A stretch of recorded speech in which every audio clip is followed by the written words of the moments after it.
আমার জীবন থেকে একটা বছর চলে গেল, মানে আমি কবরের দিকে এক ধাপ এগিয়ে গেলাম। এখন এগিয়ে যাওয়ার খুশিতে আপনি আজকে উৎসব পালন করছেন। আস্তাগফিরুল্লাহ, কি বুদ্ধি মাথায় দেখেন। জীবন থেকে একটা বছর হায়াত কেটে পড়ে গেল, এটাতে সে খুশি হয়েছে এবং খুশি হয়ে সে উৎসব পালন করছে, কনসার্ট করছে, ঢাকঢোল পিটাচ্ছে এবং পিকনিক করছে। কত বুদ্ধি মাথায়। মৃত্যু কাছাকাছি আসলে কি মানুষ খুশি হয় না কষ্ট পায়?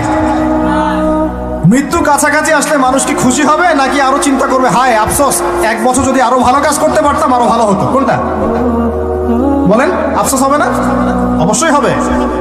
হ্যাঁ, তার মানে এখন আপনি যদি কিছু করতেই চান, এই 31st নাইটে যদি আপনি কিছু করতেই চান, তাহলে আমি বলবো, আমার পরামর্শ, সুন্দর করে ওযু করে আইসে আপনাকে জায়নামাজে দাঁড়াতে হবে।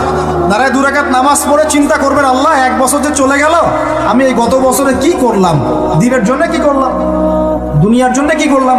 পরিবারের জন্য কি করলাম? কতটুকু জ্ঞান অর্জন করলাম? কয়টা কোরআনের আয়াত শিখেছি এক বছরে? কয়টা হাদিস শিখলাম? কয় ওয়াক্ত নামাজ ঠিক মতো পড়লাম? রমজানের সওম রেখেছিলাম কিনা? দান সদকা করেছিলাম কিনা? সৎ কাজে আদেশ করেছিলাম কিনা? অসৎ কাজে নিষেধ করেছিলাম কিনা? এই ফিকির করতে পারেন আপনি বসে বসে।